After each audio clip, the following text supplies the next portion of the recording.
Dylan, I want to start with the ALCS just because of the craziness that has transpired there when you're talking about a team that initially takes a 3-0 series lead, and then the Astros, who nobody likes, have come storming back to tie this thing and look like they have a shot, where you were sitting there, what is it, 3 days ago saying, no, the Rays are rolling and this series is over. Well, it's interesting you talk about the Astros as a team nobody likes. These are two teams that have had very specific narratives this season. I would argue more than definitely anyone else in the American League. All eyes have been on the Astros all year. We know this because they've been the team we want to see what happens now that we know everything. And the Rays have been a team that kind of jumped out of not that we didn't expect them to be any good, but I know I didn't expect them to be this good, and they have been really, really good, as proven from really these 6 games, I would say. But yeah, this is a very interesting series. Like I talked about in the opening, I don't think the Rays have been playing badly over the 3 games that they've lost over the last few nights. I just think the Astros have really upped the ante since being down 3-0. And now we have a really even series going into this winner-take-all Game 7 tonight. I'm very excited for this game. It's just been fascinating to me, just as well as the Rays pitched in the first 3 games of the series. They really got good outings from Tyler Glasnow and Blake Snell, and just Ryan Yarbrough was able to pitch well for them too, just in seeing that. Charlie Morton, Glasnow pitched game 4, so that's not the first 3 games. Glasnow pitched game 4, but Charlie Morton was really good for them. It's amazing how things can turn. And one of the number of things that we've heard from perhaps some of the players in dealing with an environment with no fans is that momentum can shift perhaps a little bit more quickly than you might think otherwise. And I think that a 3-0 series comeback may be a little bit more difficult to pull off when you're talking about a home field advantage and the momentum of being 1 win away from the World Series. And when you got an empty stadium, you're playing in San Diego and it's Houston and Tampa Bay, I think some of that fire and intensity is taken away. But at the beginning of the series, Houston was just getting unlucky. I mean, they were hitting the ball hard. They were hitting the ball well, and the Rays were playing really good defense in the first 3 games of that series. And I thought the Tampa Bay's bullpen was doing an excellent job. But Houston has found a way to scratch and claw and get enough starting pitching, because that's the thing for me that has been most striking about this series is the Houston pitching staff. They have done more than enough to put themselves in a position to go to the World Series, where I did not think that that would be at all possible. When you're talking about losing Justin Verlander and Garrett Cole to free agency, and what is that back end of the bullpen going to look like, because it wasn't very good last year to begin with, and that was one of the reasons why they were so heavy on using Verlander and Cole as frequently as they did and as aggressively as they did for as long as they could, because they were afraid about going to the bullpen. And that really hasn't been necessarily the case this time around, because they don't have that same quality of starting pitching, and yet guys have stepped up and found ways to get outs for them. And Ryan Presley has been a guy who, as their closer now, has been particularly impressive to me. Not that he has been shut down all the time, but they have just been able to continually hand him the ball night in, night out. I think he's pitched 5 nights in a row now, and he has done the job enough for them to find ways to win. And it hasn't always been great.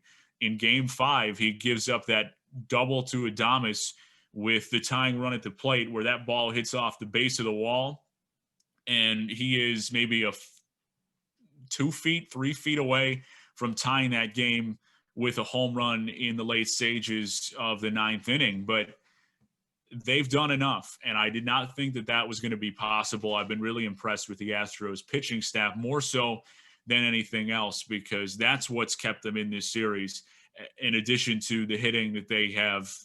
We knew they could hit we knew they'd be able to keep things competitive on the offensive side of the baseball. But the way that they have been able to piece things together from a pitching staff perspective, you knew the Rays were going to pitch really well. You knew that they had an offense that was capable enough and could come at you with a lot of different looks and attack in a lot of different ways. The question mark has been the Astros pitching. First 3 games, not so much, but the last 3 games, they've really shown up and put themselves in a position to potentially walk away and go to the World Series for a second straight year. Well, you're absolutely right regarding momentum, like you were talking about earlier. I would imagine that, like you said, it's probably very difficult without fans to have any shift in momentum, and you have to create your own. More than, as much as these guys probably had to do in their high school baseball games that nobody was there to see. So it's a whole different discipline, I'd imagine. But you're also absolutely right regarding the Astros pitching has been very good in this series, better than I expected it to be, even better than it was during the regular season, I would argue. We knew the bats were good, like you were saying, and that's probably what got them to squeeze into the playoffs. But the pitching came to play during this postseason. That's why they are where they are right now. Unfortunately, they've had to face a Rays offense that has been so good, specifically in this series, but they have been really good throughout this whole playoffs. They got a lot of guys who can hit. They have a true, what you might call a true American League lineup. It is almost, as much as perhaps we don't want to see the Astros win for one reason or another, it has been quite fun to see them even up this series and create an environment for this Game 7 that's going to be very entertaining to watch. I have no idea what's going to happen tonight, but it's going to be good. I thought some of Dusty Baker's comments after the game were pretty funny too, because he said, you got to love this team. Well, no, actually a lot of people hate this team, but you got to respect what we're doing. And I do agree with that to some degree. I do respect what the Astros have been able to do, but I'm full disclosure, very much rooting against them just because I don't like to see teams that did what they did rewarded. And that's the tough part for me, as much as I'm not really rooting for the Rays either, because they knocked the Yankees out of the playoffs, and not a huge, from a Yankee fan perspective, not a huge advocate for the Rays here. I don't think that baseball wants to see Houston in the World Series, and I don't think that baseball fans should want to see Houston in the World Series either, because you're just sitting there and rewarding the cheating that's there. That said, I'm sure a lot of people would watch, especially if it were to be Astros and Dodgers potentially again, and that I think would be a really interesting matchup to try and break down and see how that would go.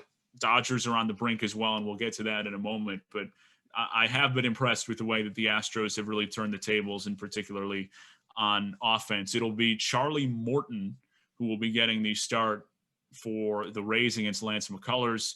Tampa Bay Rays manager Kevin Cash saying this is not the scenario that we wanted, 3 straight defeats, but this is a resilient group, and they are. They battled through a lot of adversity and downing the Yankees in the ALDS in Game 5. Topsy-turvy roller coaster of a series there, where the Yankees get off to the good start in Game 1, and then when push comes to shove, you're in Game 5 facing up against Garrett Cole, and they find a way to win a 2-1 game. So I don't know who you've got for tonight or who you're going to pick to advance to the World Series, but I think, as funny as it sounds and as ridiculous as this may seem, I do think that the Rays, again, going into Game 7, have the advantage in starting pitching, and I think the Rays are actually going to win tonight.